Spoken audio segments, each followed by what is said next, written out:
అవును, నేను అందుకే అక్కడికే పోమ్మంటున్నాను. ఇంకా ఇప్పుడు అక్కడనే చేసిండు కదా, రేపు ఎన్నికలలో అక్కడ పోయి ఎట్లా భీమవరం చేస్తా అని కొడుకు అన్నాడు కదా, తండ్రిని కూడా అక్కడనే పంపిస్తే పోద్ది.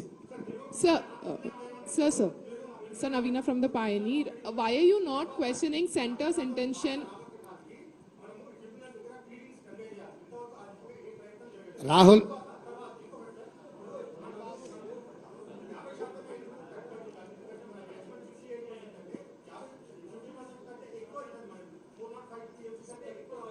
రాహుల్ ట్రిబ్యునల్ని ఎందుకు వేయాలంటే,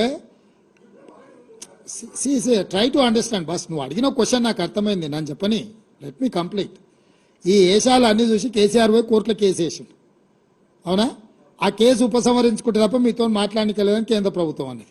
8 ఏళ్ల తర్వాత ఆయన నిద్రలేసిపోయి ఆ కేసు వాపసు తెచ్చాడు. వాపసు తెచ్చినాక వాళ్ళేమంటారంటే, పంచాయతీ అంతా ఆంధ్రప్రదేశ్ తెలంగాణకే పెడతాం, మిగతా అందరికీ పెట్టమాట.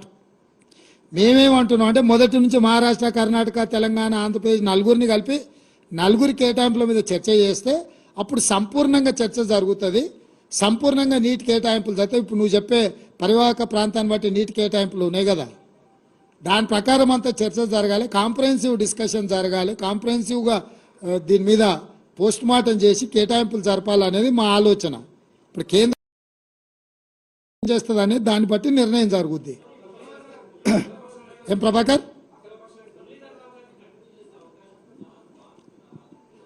అది పరిపాలన నిర్ణయం అలా తీసుకుంటాం ప్రభాకర్. ఇక్కడ ఇండివిజువల్స్ కాదు, ఇక్కడ గవర్నమెంట్ పాలసీ మీద మనం డిస్కషన్ చేస్తున్నాం. ఇండివిజువల్ ఆఫీసర్ మీద పత్రికా సమావేశంలో చర్చ చేయడం కాదు. పరిపాలన పరంగా ఏం తీసుకుంటావు. ఒక అధికారిని ఉంచినా, ఒక అధికారిని మార్చినా, ప్రభుత్వ విధానంలో సరైన నిర్ణయం లేకపోతే ఏ అధికారి వచ్చినా అదే చేస్తాడు. సో ఇక్కడ చర్చ అధికారులను ఉంచాలనా తొలగించాలనా అనే దాని మీద చర్చ చేయకండి. గత ప్రభుత్వం విధానపరమైన నిర్ణయాలు, లోపభూయిష్టమైన నిర్ణయాల వల్ల తెలంగాణకు జరిగిన అన్యాయం ఏందనేది ఒక చర్చ. ఆ లోపభూయిష్టమైన నిర్ణయాలను ఇప్పుడు సవరించుకొని సరైన దిశగా ముందుకెళ్లడం అనేది రెండో చర్చ. మనం సరైన దిశగా వాదించినప్పుడు కేంద్ర ప్రభుత్వం వీటిని ఆమోదిస్తుందా, ఆమోదించదా? ఎందుకంటే ట్రిబ్యునల్ చైర్మన్ వచ్చేసి కేంద్ర ప్రభుత్వం, జలశక్తి మినిస్టర్. సో కేంద్ర ప్రభుత్వం కూడా దీంట్లో వాస్తవాల ప్రాతిపదికన ముందుకు రావాలి.